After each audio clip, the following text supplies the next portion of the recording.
Nuestro cerebro forma 1 millón de conexiones nuevas cada segundo de nuestra vida. Nuestro cerebro, sin embargo, no es un ordenador. Es un sistema de selección. Bueno, lo verán en redes dentro de unos instantes.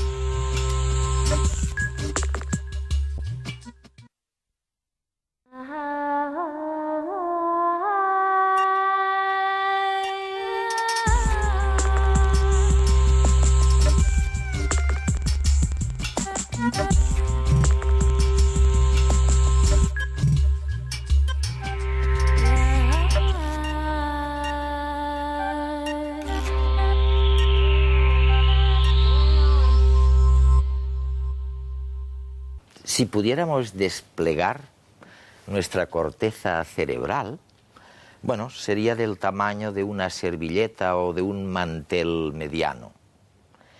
Y si quisiéramos contar, segundo a segundo, las neuronas que tiene este mantel, pues tardaríamos unos 32 millones de años. Y este cerebro, además, es distinto para cada uno de nosotros. Nadie tiene el mismo cerebro y, sin embargo, todos son capaces de recordar y de programar el futuro. ¿Alguna vez has pensado que en el otro lado del mundo hay alguien igual que tú? Alguien que piensa y siente de la misma forma que tú lo haces. Pues desengáñate, porque hay algo que hace que el cerebro de cada uno de nosotros sea único e irrepetible. Nuestro cerebro es un órgano en constante evolución. Desde el momento en que se empieza a formar, se inicia un proceso de selección que fortalece unas conexiones neuronales en detrimento de otras, y éstas varían de un individuo a otro. Es el darwinismo neuronal, según el cual las conexiones sinápticas más adaptativas tienen más posibilidades de sobrevivir y mantenerse. Es decir, el cerebro selecciona algunos circuitos de conexiones que son más ventajosos para las circunstancias del entorno. Y es que nuestro cerebro funciona en relación al contexto. El cerebro está en el cuerpo y el cuerpo está inmerso en su medio ambiente. Por lo tanto, el entorno de cada uno determina la manera en que el cerebro procesa la información y establece cómo pensamos, cómo sentimos y, en definitiva, quiénes somos. Pero lo más impresionante es la gran cantidad de combinaciones posibles.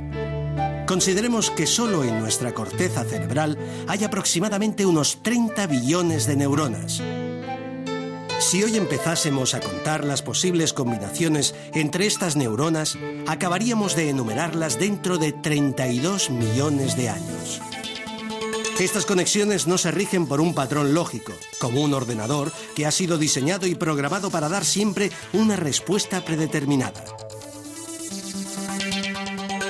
El cerebro, en cambio, es un sistema de selección que ante una situación o percepción nueva busca un patrón para reconocerla.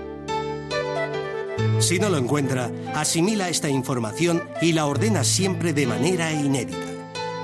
En otras palabras, nuestro cerebro funciona como un filtro que nos muestra una realidad de acuerdo con las experiencias vividas y la dinámica cerebral que lo han moldeado.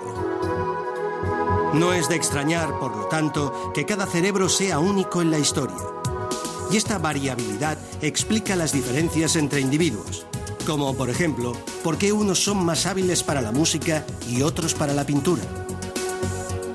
Sin embargo, dentro de esta gran variabilidad hay algo común en el cerebro de todos los humanos. Somos los únicos organismos capaces de hablar con nosotros mismos, de recordar el pasado y planear el futuro. Y todo esto se lo debemos al darwinismo neuronal, que ha favorecido que en nuestra especie se seleccionen los circuitos que conectan el tálamo con la corteza cerebral.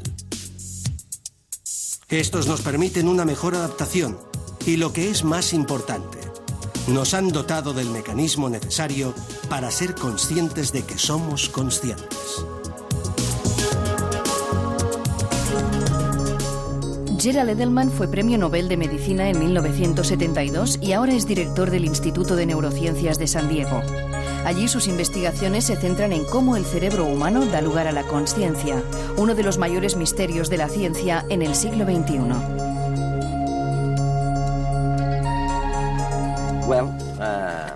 Bueno, dices que el cerebro no es como un ordenador. Que aquí no hay lógica, no hay instrucciones. No desde el principio. No. El cerebro, por supuesto, es un producto de la evolución y de muchos cientos de millones de años de evolución. Y no está construido como lo está un ordenador, siguiendo unas instrucciones. La lógica proviene de la sociedad y la cultura. Aristóteles... ¿Y sus restricciones? Restricciones, sí, tiene unas reglas fijas. Pero no nacemos con lógica. Tenemos que conseguirla como resultado de la cultura y la civilización. Pasó por dos grandes fases. La primera es la de Aristóteles, hace mucho tiempo, y a finales del siglo XIX y principios del siglo XX, por Gottlob Frege, un alemán que inventó la lógica matemática. Pero el cerebro no funciona por lógica, sino que funciona por modelos, por el reconocimiento de unos modelos que después la lógica va puliendo. El cerebro no es un sistema de instrucciones, sino que es un sistema de selección, como lo es la evolución. Doctor Edelman, ¿quieres decir que solo por seleccionar o seleccionando pautas el cerebro llega a decir lo que está bien y lo que está mal? Por supuesto. Y este es un problema profundo. Y tenemos que admirar el hecho de que el cerebro en ciertos humanos es tan excepcional que llegamos a tener a personas como Einstein. Me encanta la historia de Einstein, que fue, por supuesto, el mayor pensador de la historia. Increíble. Es increíble lo que hizo en 1905, cuando escribió los 5 artículos, 3 de los cuales revolucionaron el mundo. Una vez, Paul Valéry, el poeta francés, fue a Einstein y le dijo: Einstein, estoy pensando en escribir algo sobre la creatividad. Dime, ¿tú cómo trabajas? Y él le dijo: me levanto por las mañanas y me pongo los zapatos. No me pongo calcetines porque es algo muy complicado. Y camino y pienso. Entonces ya se ha hecho la hora de comer y como un poco. Entonces intento pensar, pero para entonces ya estoy muy cansado y hago una siesta. Y voy a navegar y hago lo mismo cada día. Y Valéry le dijo: me imagino que tendrás una libreta donde haces tus anotaciones. Y Einstein le dijo: ¿para qué? Y Valéry dijo: para apuntar las buenas ideas. Y Einstein le dijo: normalmente no tengo muchas, y cuando tengo una no te preocupes que no la olvido. Esta es una historia verdadera y es un ejemplo de cómo funciona el cerebro por medio de los complejos temas culturales como el lenguaje, las matemáticas, todo junto. De una manera que el ordenador no podría, ya que no tiene comprensión. Nosotros la ponemos en el ordenador, que tiene sintaxis y orden, un 0 después de un 1 y un 0, etc. Pero no tiene ningún significado, sino que se lo damos nosotros. Y por lo tanto el ordenador no es como el cerebro. O sea que vamos a ver cómo funciona. El cerebro, ¿cómo funciona según tu teoría del darwinismo neuronal? Sí. ¿Y por qué darwinismo neuronal? Porque Darwin fue el primer hombre que pensó que el orden y el modelo podrían ser el resultado de algo que aparentemente era error. Se tiene una población de animales en la que no hay dos que sean iguales, y se tiene un cambio desconocido en el entorno, y si hay suficientes diferencias, algunos sobreviven, algunos